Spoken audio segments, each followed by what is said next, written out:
All right, so this week on episode 4 of e-commerce straight talk, we're talking about how Apple's been hit with some German antitrust complaints, how brands should be getting smart about buying online, pick it up in store. As legacy brands start rising from the ashes, are we about to see an increase in older brands starting to come back to the fold? Lids says hats are the next sneakers. Yeah, we'll see about that. And can Shopify reverse the executive exodus that is occurring? All right, stay tuned.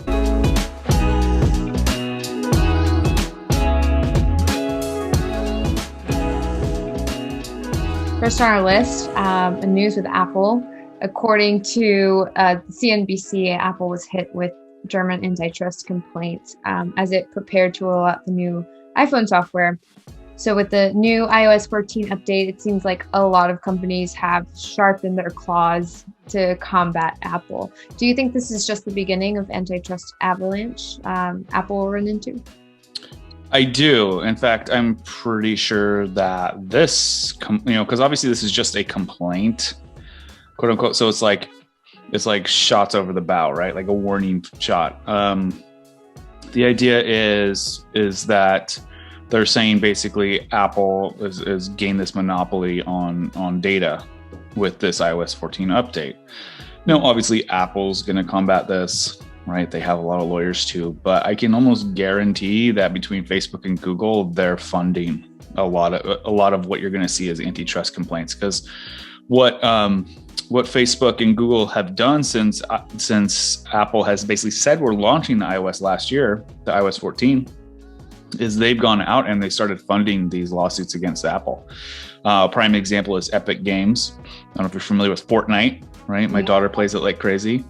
And then basically they got pulled from the Apple store because they wanted to renegotiate because they didn't want to pay Apple 30% from when anyone downloads on the iPhone or iPad and they're playing the game and they pay for something.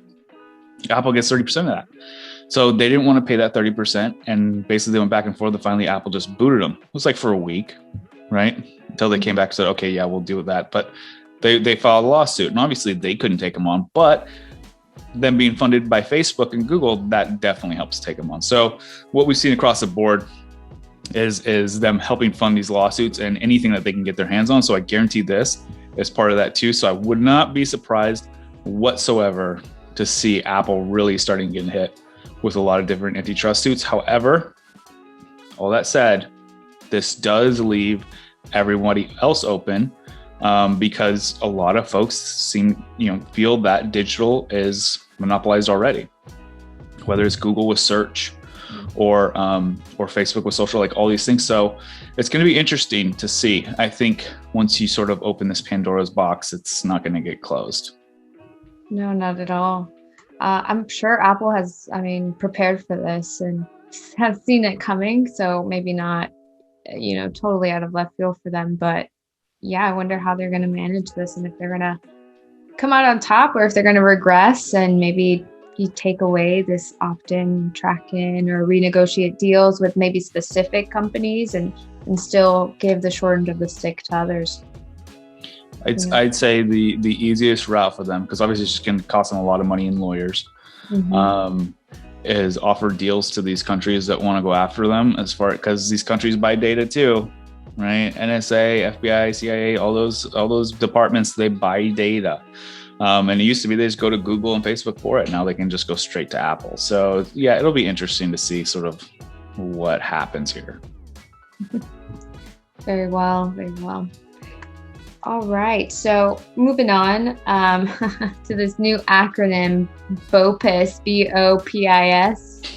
That sounds funny. Right? It took me a while to decipher. I was like, what is that? No, but yeah, buy online, pick up in store. So according to the Retail Brew, they say that click and collect sales, including curbside pickup, made up around 9% of total US e-comm sales last year. An Ipsos survey found 78% of shoppers had used curbside pickup, or BOPIS, since the pandemic started. 69% plan to use it at the same level or higher post-pandemic. So spinning off kind of what we discussed last week, are we going to be seeing a major shift in how brands think of omni-channel? Absolutely. Yeah. and obviously we're biased because we talked about this last week, and we were discussing, this retail apocalypse that's sort of occurring. Well, you have all this real estate that's available, especially for, if brands get pretty, ingenuitive in how they sort of distribute their warehousing and how they have products. Like we're saying, customer service, the speed is the best customer service. So if there are places where they can move product to certain warehouses to store this that are closer, like malls, to use up that space, and then even do something like buy online, pick up in store, right? I'm not going to be surprised if this is what malls turn into, as a giant marketplace where you show up and it's like you just bought stuff from like 5 different stores and they bring it out to your car and shove it in your car, right? You can do that at Walmart now, Safeway, Fred Meyer, Kroger, wherever you're at in the country. Like, you can do that. So I would not be surprised if everyone sort of takes on this role. Now, with that too, you'll have sort of in the same boat, you'll have this sort of like Uber Eats and this Uber, I don't even know what the term's called, like this industry of freelancers basically driving around and picking up goods and then bringing them to people. This will also become part of that too, I feel. So people bring it directly to your door. But yeah, with the buy online, pick up in store, it's this: we're getting out, we're going somewhere, but we don't want the inconvenience of actually having to go in the store, right? At least that's my take on it, my personal take, because I like that too.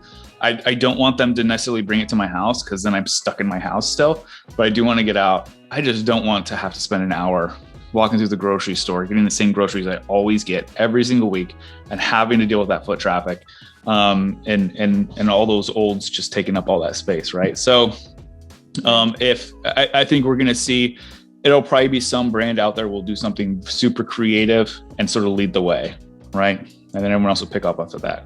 Maybe it might even be Amazon. I don't know.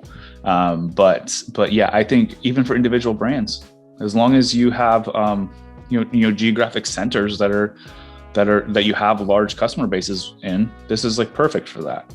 Obviously, if you don't, you could work on that. But if you do, this is definitely opening up that omni-channel level for they're buying through e-commerce and then rolling to the store to pick it up. Mm-hmm, mm-hmm. Yeah, and you mentioned Amazon, and that's kind of the company that was coming to my head, because even pre-2020, pre-pandemic, they had already established pickup lockers like in Whole Foods.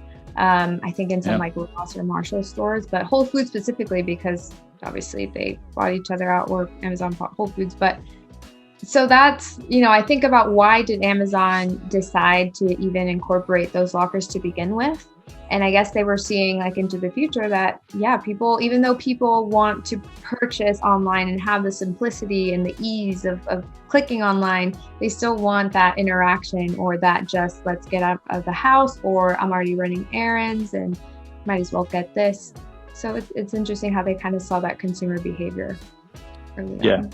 No, for sure. And I think we'll end up seeing what Amazon has done specifically with those like lockers and stuff translate into just like what we consider those lockers to be is just more real estate for warehousing, right? That tends to be more specific because I know Amazon's been really trying to push this delivery car driver thing, right? And that's initially what they wanted to do, is they wanted to go that Uber Lyft route. And then they went and they sort of, it's not really franchised, but individuals could come in and they could basically buy a delivery area, and then they deliver for only Amazon, right? So that's sort of what that turned into. But I know some cities may still have it. I'm not too sure if Amazon's looking to scale where they have delivery drivers just go to these lockers, pick stuff up, and take them to people's homes. I'm curious about what happens with that now, but that could also be something that we could see. Mm-hmm, mm-hmm. Yeah, wonderful. And I'm with you too. I'm all for that. I love to buy online, pick up in store. So I'm definitely part of that percentage. Convenience is key. Yes, definitely. All right. So moving on to our third topic of this past week, Lord & Taylor was just acquired by the Stadia Group, pulling them from a bankruptcy auction for $12 million. according to Bloomberg. Lord & Taylor isn't the first legacy retailer to restart from bankruptcy as an online-only venture. So should we expect to see more of these older brands with higher customer loyalty begin to reemerge from insolvency? Yeah, they should have done it a long time ago. So I would expect more to come out. I think it's going to be surprising when we see it happen. In essence, what like the Sadie Group has done, because they bought more than just Lord & Taylor, they bought a couple other brands that were like obscure brands that no one's ever heard of that had large customer bases, but they bought Lord & Taylor for the name, right? So they bought 5 total, solely for e-commerce, so they can use the Lord & Taylor name with 5 other brands of products that they know they can sell online, which I think was genius, because now you're not starting from the bottom, you're starting right from the middle. Now, obviously, it's going to take a lot of capital to continue to push that name and sort of continue that story and like what's happened and why they're back now. But yeah, no, I think that's huge.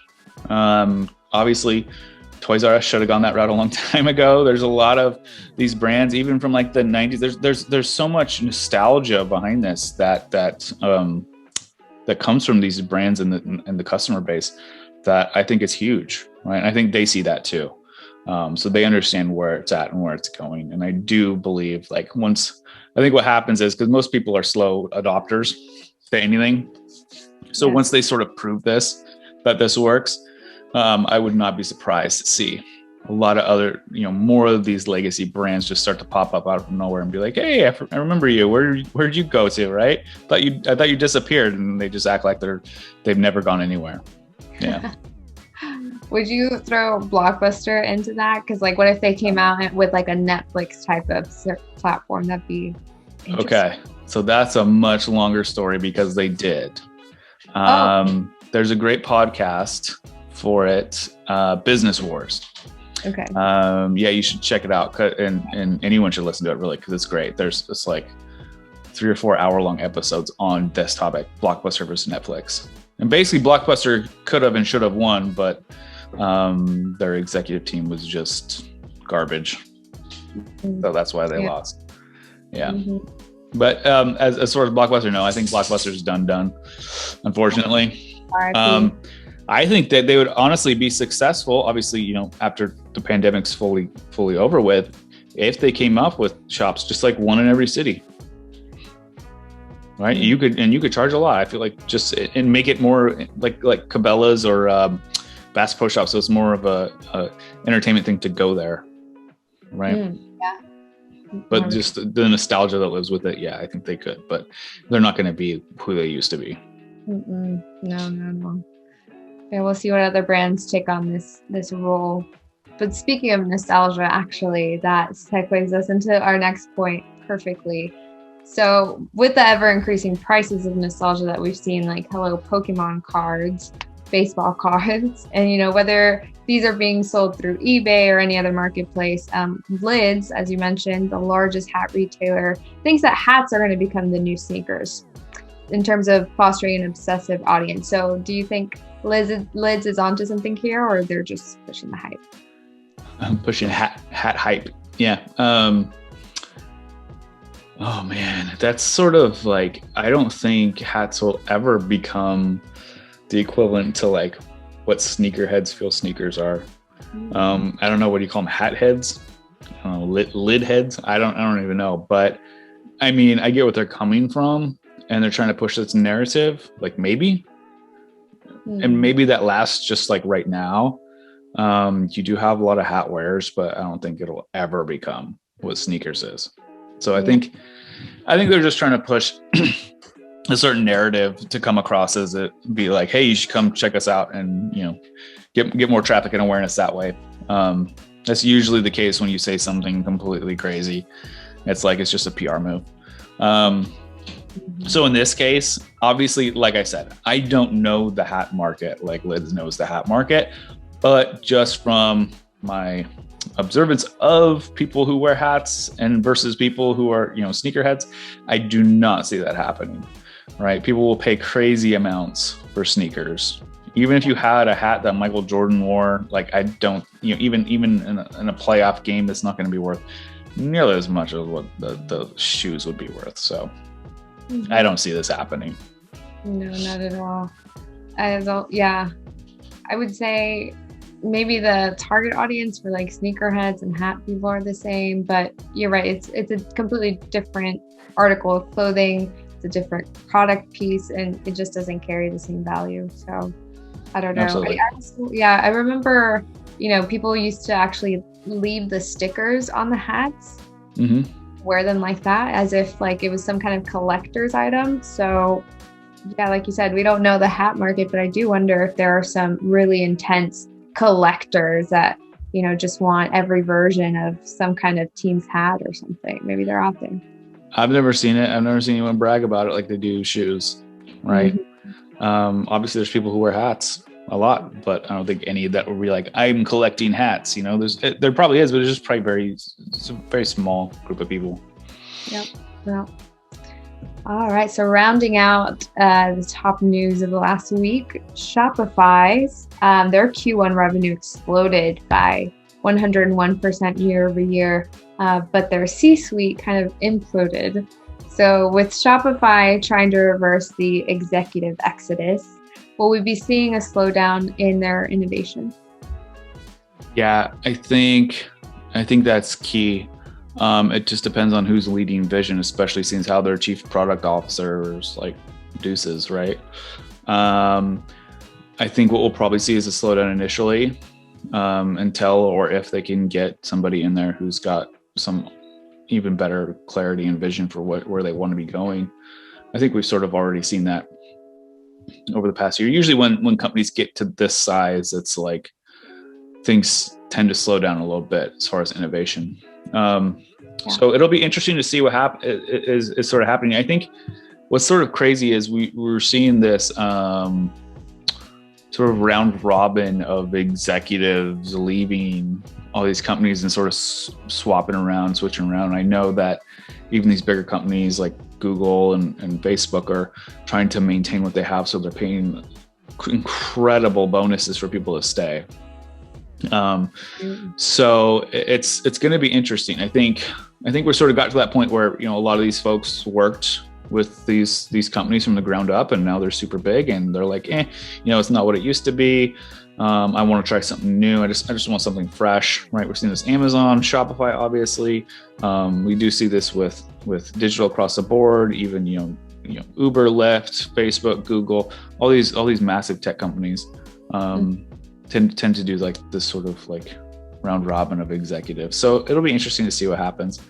But yeah, I definitely see innovation slowing down. I've kind of thought Shopify innovation has been slowing down over the past year and a half anyway. So it'll be interesting to see what happens, especially with revenue just being so crazy high. I imagine the primary reason is it's just been incredibly chaotic there. And they're like, let's try something new. Yeah. I mean, I know certainly demand must have soared over this past year, which I'm sure it credits to the revenue. But yeah, I'm interested to see what happens as well. It seems like they've hit a plateau, but I don't see them going downward. Hopefully not. Let's hope. No, they'll just be moving into, what more can they do for the enterprise level clients? That'll be big for them. I think that's primarily where they've been focused, especially with Shopify Plus. And then also trying to help those wholesalers go D2C, because that's been big, right? So many wholesalers are trying to go direct to consumer, and manufacturers too. So I think that'll be interesting. I know that they've been trying to get more into like the fulfillment side too, sort of just expand their reach over the whole e-commerce market, and gambit of options and tools that brands need to use just to run their stores.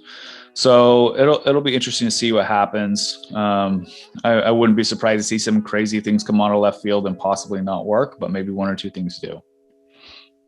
Yeah. Best of luck, Shopify. Well, thanks for joining in today. We'll catch you next week for more top news headlines. Awesome. See you guys. Peace.